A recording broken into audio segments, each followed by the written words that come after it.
Para aqueles que estão se familiarizando com este tópico, é importante entender que existiam fundamentalmente dois tipos de campos nazistas durante esse período sombrio da história. O primeiro era o campo de extermínio, destinado exclusivamente ao massacre em massa de seres humanos. O termo em alemão para campo de extermínio é Konzentrationslager ou Vernichtungslager. Por outro lado, os campos de concentração eram igualmente terríveis, embora em muitos casos a distinção real entre essas duas categorias não fosse clara. De maneira geral, as chances de sobrevivência eram relativamente maiores nos campos conhecidos como KZ ou campos de concentração.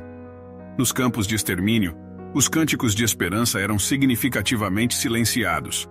O mais infame desses locais, Auschwitz, na verdade, consistia em 3 campos distintos: Auschwitz I, Auschwitz II, Birkenau, e Auschwitz III, Monowitz, todos situados na Polônia.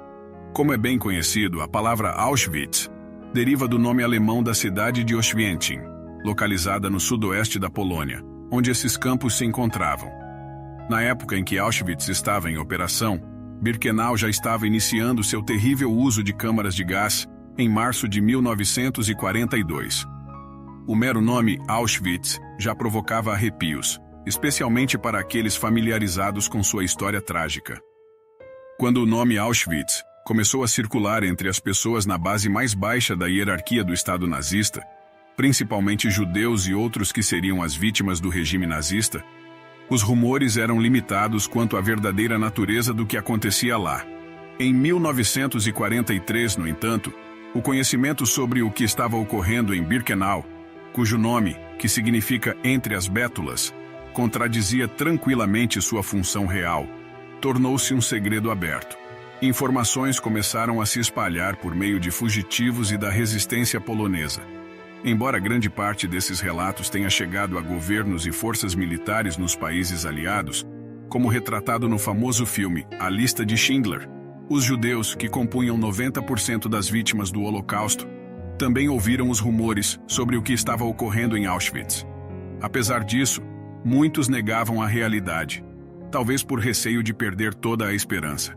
No entanto, Auschwitz serviu como o epicentro inicial, e por meio das forças alemãs da população polonesa próxima com prisioneiros e da resistência interna e externa ao campo, obscuros rumores sobre as atrocidades que se desenrolavam ali começaram a se espalhar por grande parte da Europa a partir do final de 1939. Importante destacar que Auschwitz-Birkenau, embora certamente letal, operava como um campo de prisioneiros, e várias pessoas foram eventualmente libertadas após cumprir suas sentenças. Ao fazerem sua declaração, comprometeram-se a não compartilhar o que testemunharam com ninguém, sob a ameaça de pena de morte. Para muitos dos sobreviventes liberados, a experiência em Auschwitz foi tão traumatizante que assegurou seu silêncio. Alguns optaram por não retornar ao mundo exterior. No entanto, entre os libertados, houve aqueles que decidiram retornar ou unir-se à resistência. Foi por meio deles que surgiu a revelação de um dos guardas que se destacou em Auschwitz. Esse indivíduo foi apelidado de Tigre de Auschwitz, devido à sua extrema crueldade. Ele carrega a infame distinção de ter associado seu nome a um método de punição e tortura. O Tigre de Auschwitz, Wilhelm Bogar, ex-policial em Stuttgart e membro de grupo nacionalista, juntou-se ao Partido Nazista em 1929 e à SES no ano seguinte. Em Auschwitz, doutrinado por anos de ideologia racista, via quem desafiava os nazistas e considerados inferiores por Hitler como Untermensch, ou sub-humanos. Bogar notou a liberdade dos guardas para punir prisioneiros e criou um método de crueldade chamado Bogar Swing. Sua crença extremista levou a ações sádicas, deixando marcas devastadoras durante sua estadia no campo de concentração. O Bogar Swing foi apenas uma das várias torturas infligidas àqueles presos, servindo como diversão para alguns guardas sádicos, incluindo Bogar. Isso envolvia obrigar homens semi-vestidos e famintos a realizar exercícios calistênicos, independentemente do clima, antes ou após jornadas de trabalho de 12 a 14 horas. Nos dias de trabalho, exercícios eram frequentes. Aqueles que não os realizavam corretamente sofriam espancamentos e tinham que reiniciar. Os que não se levantavam eram frequentemente brutalmente espancados até a morte.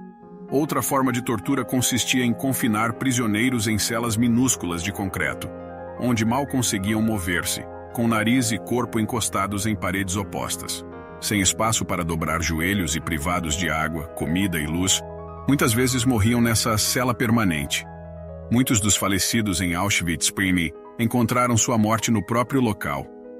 Um método extremamente cruel de execução era conduzido por guardas como Boga, que ordenavam ou instigavam capos do campo a aplicar um pé de cabra na garganta virada para cima de um prisioneiro ajoelhado, e então, lentamente exerciam pressão com ambos os pés, esmagando a traqueia da vítima.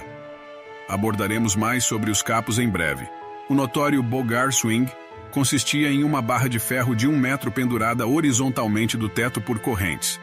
O prisioneiro, independente de ser homem ou mulher, era obrigado a despir-se e inclinar-se sobre a barra de ferro. Em seguida, seus tornozelos e pulsos eram algemados juntos. Um guarda empurrava o prisioneiro simulando um balanço sádico de parquinho, enquanto Bogar atormentava a vítima com perguntas e gritos. Seja por uma infração, suspeita ou simplesmente por estar no lugar errado no campo na hora errada. Quando os Bogar decidiam castigá-lo, a cada vez que a vítima passava por eles, outro guarda usava um pé de cabra para golpear as nádegas, ou qualquer parte exposta, infligindo outro golpe. Muitas vezes as vítimas desmaiavam, mas Bogar as revivia jogando água gelada. Seu assistente, caso não fosse um capo especialmente cruel, trocava de uniforme e passava o dia, podendo até aproveitar a cantina com comida abundante. Ao contrário dos alemães na linha de frente, que tinham uma taverna para beber até esquecer, ou um escritório para registrar trivialidades do dia, eles acreditavam em justificar suas ações e mantinham registros detalhados. Bogar foi detido anos após a guerra, condenado em 1965 à prisão perpétua por homicídio. Faleceu em 1970, sem jamais ter experienciado os tormentos que infligiu às suas vítimas. O termo capo deriva do italiano capo, significando líder. Era um prisioneiro privilegiado que assegurava a obediência e alinhamento dos detentos, seguindo as instruções. Em Auschwitz-Birkenau, os capos, majoritariamente criminosos alemães ou poloneses, aparentemente gerenciavam os quartéis e influenciavam o comportamento dos prisioneiros. Os capos de Auschwitz-Birkenau eram especificamente escolhidos pelos alemães por suas atividades criminosas, como executores da máfia ou estupradores violentos. Esse sistema foi introduzido por um casal notoriamente sádico. A principal responsabilidade dos capos era manter a ordem durante o Appell, a chamada para os alemães, fundamental para determinar fugas ou óbitos, especialmente nos campos de extermínio, onde as contagens indicavam quem seria enviado ao gás. O Appell não se limitava à contagem, servindo também para avaliar a saúde e vigor dos prisioneiros. As convocações ocorriam ao menos 2 vezes diárias, geralmente de manhã cedo e ao anoitecer, após o término das tarefas e confinamento nos alojamentos. Muitas vezes, os alemães ou os capos contavam errado ou faziam a chamada repetidamente, enquanto os detentos estavam despidos, enfraquecidos e a contagem ocorria sob variadas condições climáticas. O Appell era intensamente repudiado por todos, inclusive pelos guardas. Em troca da sua punição brutal, aqueles prisioneiros e da manutenção da ordem, que visava conter qualquer forma de revolta, mesmo mínima, os capos podiam receber privilégios como comida extra, álcool e até mesmo pequenos espaços, quartos adicionais ou cômodos extras. No campo das mulheres, havia capos designadas. Muitas delas eram ex-madames que geriam prostíbulos modestos e de baixa categoria, antes de serem enviadas para Auschwitz. Em resumo, essas mulheres possuíam a experiência necessária para manter outras mulheres sob controle. Em termos de total de vítimas, Auschwitz II, Birkenau, foi o campo de extermínio nazista mais letal, onde aproximadamente 1,3 milhões de pessoas perderam a vida em um período de cerca de 3 anos. Porém, o acampamento próximo à pequena estação ferroviária de Treblinka, situado a cerca de 110 quilômetros a nordeste de Varsóvia, ceifou mais vidas em um intervalo menor, estimadamente 875 a 975 mil pessoas em pouco mais de um ano. Acredita-se que somente cerca de 70 indivíduos que estiveram em Treblinka sobreviveram à guerra, enquanto calcula-se que aproximadamente 12 mil pessoas que passaram por Auschwitz, em algum momento, conseguiram sobreviver. Além disso, um significativo número de auxiliares ucranianos estava envolvido na imposição de regras no campo e no auxílio ao processo de extermínio.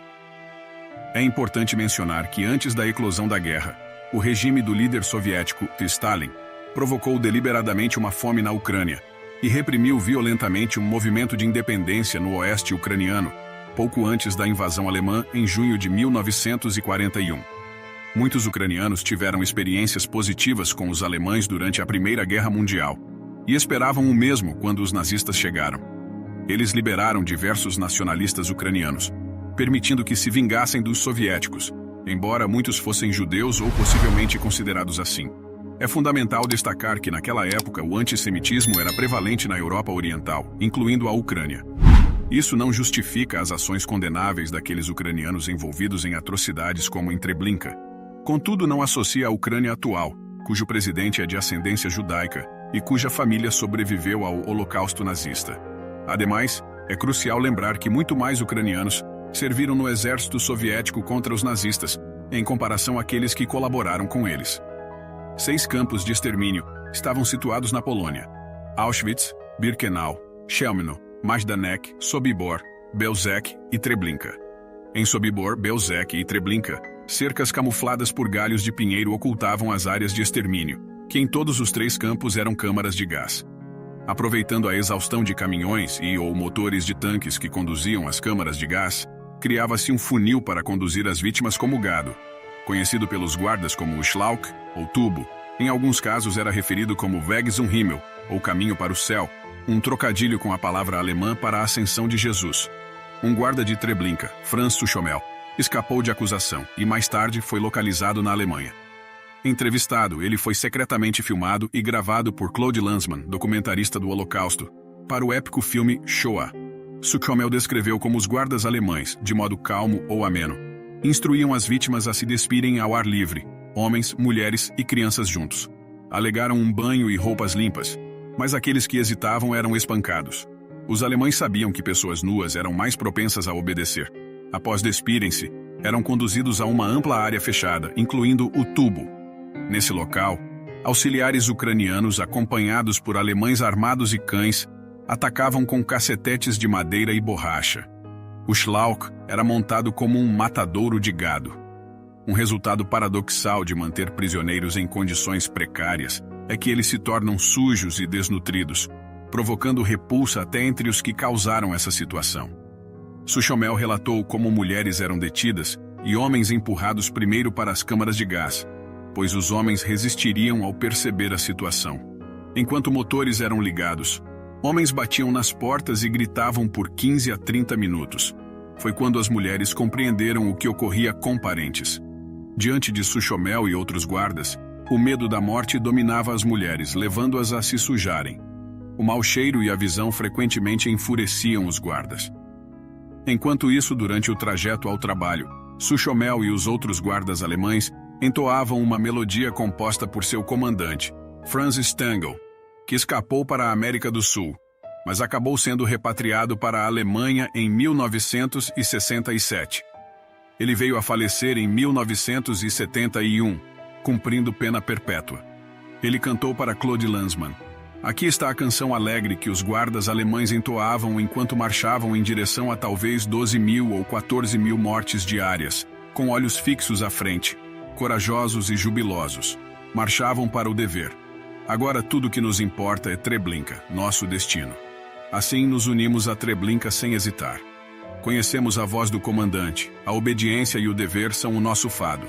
Servir é o propósito, até que sorte ou destino ponham um fim. Viva! No documentário de Lanzmann, Suchomel afirma que riam, porém a tristeza é inegável. Lanzmann contesta que não há risos e encoraja Suchomel a cantar novamente, em alto e bom som. Este encerra com as palavras: satisfeito, o que é singular. Hoje nenhum judeu sabe disso. E agora eu gostaria de saber sua opinião. Comente. Não esqueça de se inscrever no canal, acionar o sininho e deixar seu like. E assim fico por aqui. Até a próxima.